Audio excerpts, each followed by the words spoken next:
శాంతి భద్రతలు అసలు లేవు. రాష్ట్రం రావణ కష్టం అయిపోతుంది. అలా రాష్ట్రాన్ని సర్వనాశనం చేస్తున్నారు టీడీపీ గూండాలు. రాష్ట్రంలో ముఖ్యంగా లా అండ్ ఆర్డర్ అనేది కంట్రోల్ తప్పింది.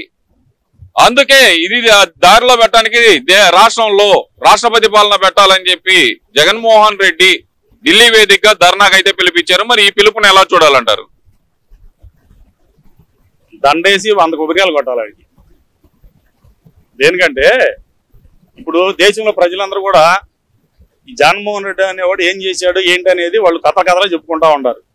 అన్ని సార్లు కూడా ఏం జరిగింది, ఎందుకు ఇతన్ని అంత దారుణంగా ఈ భారతదేశంలోనే ఓడించలేనంత దారుణంగా ఓడించి పక్కన కూర్చోబెట్టారు అంటే సిగ్గుండాల. సిగ్గులేని మాటలు మాట్లాడు. ఓడిపోయినాక ఏం మాట్లాడాడు? అయినా ప్రజల్ని తిట్టాడు. నేను అది ఇచ్చాను ఇది ఇచ్చాను, నేను గుర్తు రాలేదా, మీకు సిగ్గు లేదా అని ఇలా అలీబాబా 40 దొంగలతో ప్రెస్ మీట్ లో మాట్లాడిచ్చాడు. ఒక ముఖ్యమంత్రి పదవి చేసి 5 ఏళ్లు నువ్వు అరగబెట్టింది ఏం లేకుండా, అభివృద్ధి లేకుండా ఈ రాష్ట్రాన్ని సర్వనాశనం చేసి 3 రాజధానులని తొగ్గులకు పరిపాలన చేసి 3 రాజధానులు అన్నసాడు 3 సాట ఏదన్నా ఒక్క ఇటుక బిల్లన్నా నువ్వు కట్టావా? ఒక ఇటుక బిల్లన్నా కట్టావా? ఏది కట్టలేదు. ఏమన్నా చేసావా అభివృద్ధి? ఏది లేదు. నువ్వు ఇచ్చింది అప్పులు తెచ్చావు. ఉన్న డబ్బులతో ఈ సంవత్సరం 10 లక్షల మందికి ఇవ్వటం, అందులో 4 లక్షల మంది తీసేయటం, మళ్ళా నెక్స్ట్ ఇంకో 4 లక్షల మంది పెంచడం, మళ్ళా నెక్స్ట్ మళ్ళా 10 లక్షల మంది తీసేయటం, మళ్ళా ఏరే వాళ్ళకి ఇవ్వటం. ఇదే నీ పని. అందుకే నువ్వు ఎవరినైతే తీసేసుకుంటా వచ్చావో వాళ్ళందరూ నీకు వ్యతిరేకంగా ఓట్లు వేశారు, నిన్ను ఓడించారు. అయినా సిగ్గు లేదు. నువ్వు ముఖ్యమంత్రిగా ఉన్నప్పుడు నీ పరిపాలనలో ఎస్సీలు ఎంతమంది చచ్చిపోయారు, ఎస్టీలు ఎంతమంది చచ్చిపోయారు, మైనార్టీ సోదరులు నీకు ఓట్లు వేసిన పాపానికి వాళ్ళ కుటుంబం నీకు మీడియా సామూహికంగా నిన్ను విన్నవించుకున్నారు కదా నంద్యాలలో. ఏమని? అయ్యా మీ సామాజిక వర్గం మా మీద పడి మమ్మల్ని ఇబ్బంది చేస్తున్నారు, మా వ్యాపారాలు ఇబ్బంది చేస్తున్నారు, మేము ఇది చేస్తే మేము ఆత్మహత్య మా శరణ్యం, మమ్మల్ని కాపాడమని మీ నాయకుల్ని, లోకల్ నాయకుల్ని నిన్ను మొరబెట్టుకుంటే నువ్వేం పీకావో? జగన్మోహన్ రెడ్డి ముఖ్యమంత్రిగా ఉండి ఏం పీకలేదు కాబట్టి వాళ్ళ కుటుంబం, భార్య, భర్త, కొడుకు, కూతురు అన్యాయంగా రైలు కింద పడి చనిపోయారే. వాళ్ళు ఉసురు తగలదా నీకు? వాళ్ళు ఉసురు తగిలిందా లేదా నీకు? తగిలే కదా నువ్వు దరిద్రంగా అన్యాయంగా అట్రప్రాప్ అయ్యి 11 సీట్లతో ఓడిపోయిన ఎదవా ఈ రాష్ట్రంలో కానీ ఈ దేశంలో ఉన్నారా? నీకు ఇంకా సిగ్గు రాలేదు. ఇవాళ శాంతి భద్రతలు ఫెయిల్ అయినాయా? ఎక్కడ ఫెయిల్ అయినాయి? నెల అవుతుంది వచ్చి. నువ్వు చేసిన ఈ దాష్టికాలు, నువ్వు చేసిన ఈ గనులు దోపిళ్లు, నువ్వు చేసిన ఇసుక దోపిళ్లు, నువ్వు చేసినటువంటి అరాచకాలు ఇవన్నీ కూడా ఈ నెల మించి చంద్రబాబు నాయుడికి తలకిందులవుతుంది చేర్చుకోవడానికి. ఇంత చేసి కూడా బాబు గారు అన్నమాట ప్రకారం ఎలక్షన్ ముందు 3 నెలలు కలిపి 3,000, 1,000 రూపాయలు ఇమీడియట్ గా పెంచుతానన్న ప్రకారం 4 ఏళ్ళు కలిపి 7,000 రూపాయలు ఇచ్చి ఫస్ట్ నెలలోనే ఇచ్చిన ఘనత ఈ రాష్ట్ర ప్రభుత్వాన్ని చంద్రబాబు నాయుడు గారిది. దాన్ని జీర్ణించు. మీరేం ఆగారు? మీరు తెలుగుదేశం పార్టీ రాగానే మీరు సోషల్ మీడియా ద్వారా కానీ మీ ఆమోదు కానీ మీ బ్యాచ్ ఏం ఆగారయ్యా? ఇవ్వలేడు. మాటలు చెప్పాడు. 7,000 ఏ రకం ఇస్తాడు, ఇవ్వలేడు. 4,000 ఇవ్వలేడు అని చెప్పని వాగారు కదా మీరు. ఇచ్చినాక మీకు నిద్రపట్టలేదు. మీరు నిద్రపట్టలా. మీరు 15వ తారీఖు 20వ తారీఖు కూడా ఉద్యోగస్తులకు జీతాలు ఇవ్వలేదు మీ టైంలో.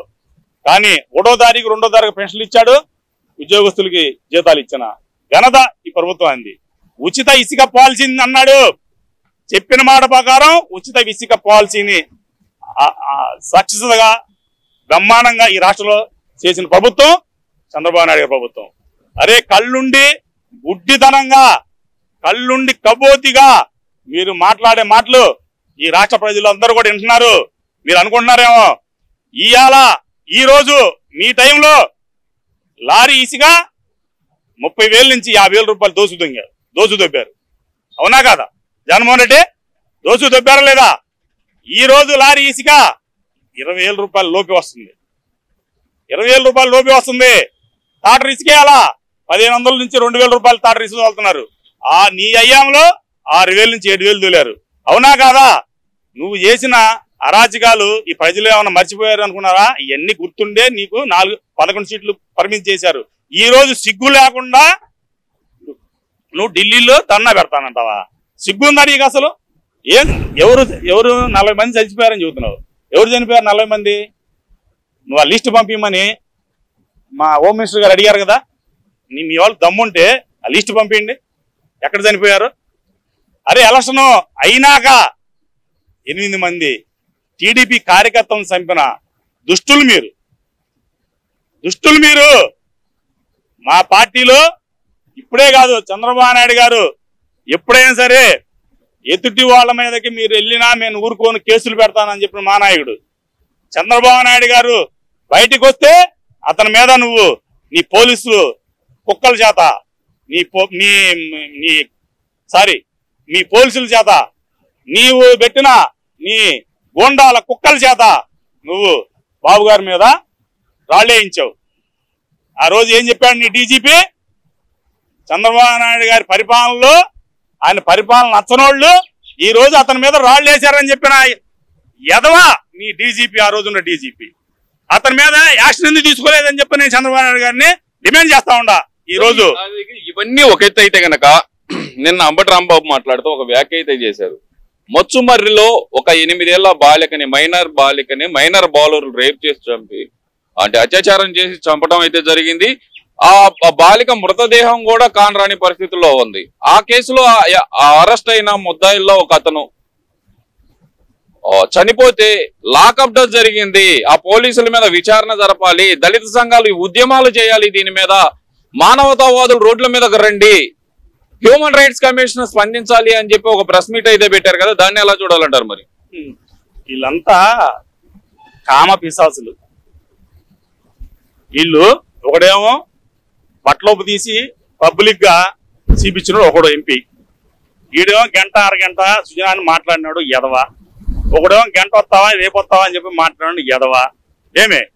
ఒకడేమో కడుపు చేసి తండ్రి ఎవరో చెప్పుకోలేని ఎదవా. ఇట్టా ఈ పార్టీలో కామపిశాలు తయారయ్యారంటున్నారు. ఇప్పుడు ఈ అమ్మడికి బుద్ధి గాని ఏ మాత్రం సిగ్గు గాని ఉంటే ఇతను ప్రెస్ మీట్ పెట్టడు. ఇలా ఇతను ప్రెస్ మీట్ పెడతానికి కూడా కారణం ఏంటంటే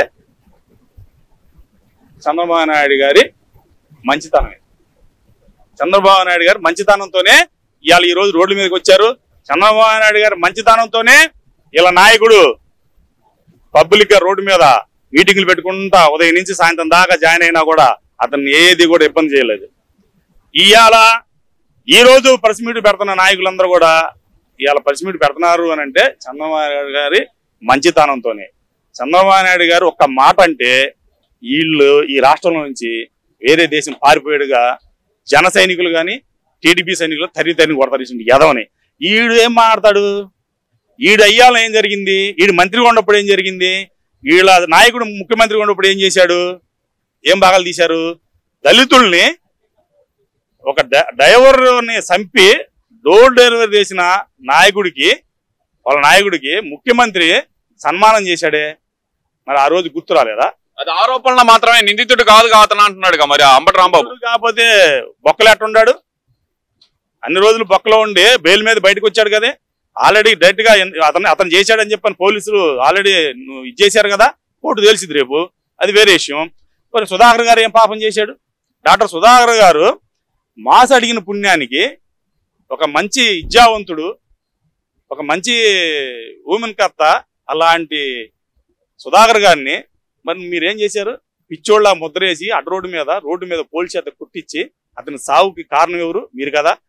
దరిద్రులారా, నువ్వు మాట్లాడేదానికి ఏమన్నా అసలుకి ఇది ఉందరా? ఒక 8 ఏళ్ల పాప అదే నీ ఇంట్లో జరిగితే నువ్వేం చేసేవాడరా యదవా అంబటి రాంబాబు? నీ ఇంట్లో నీ మనరాలకో నీ కూతురుకో జరిగితే ఇదే మాట మాట్లాడతావా? ఇదే మాట మాట్లాడతాడు అంబటి రాంబాబు? ఆడపిల్ల అంటే ఆడపిల్ల కాదా? అంటే ఆయన అంటుంది ఏంటంటే నిందితులకు శిక్ష పడాలంటూనే మరో పక్కన దీని మీద దళిత సంఘాలు పోరాటం చేయాలనే మాట అయితే అంటున్నాడు కదా. మరి ఎవరి మీద చేయాలా? ప్రభుత్వం మీద ఎడ్ చేస్తాడు. ఎందుకు చేస్తారు? దళిత సంఘాలు ఏమని పాపం వాళ్ళు ఏమని చేస్తారు? ఎందుకు చచ్చిపోయాడు అతను?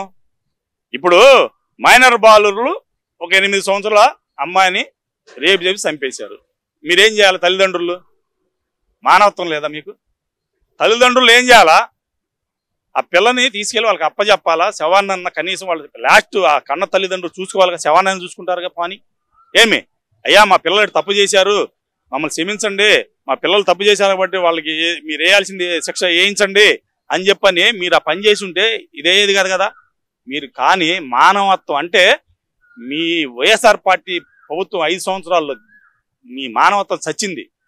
చాలా మంది జనాల్లో మానవత్వం చచ్చి ఆ పిల్లని తీసుకెళ్ళి ఎక్కడ ఖననం చేశారో ఎక్కడ పడేశారో వాళ్ళు ఇష్టం వచ్చినట్టు ఇక్కడ పడేసాం, అక్కడ పడేసాం, ఏడ చేసాం, ఆడ చేసాం అని చెప్పిన పోలీసుల్ని ఇబ్బంది చేసి చేసిన విషయం మీకు తెలీదా?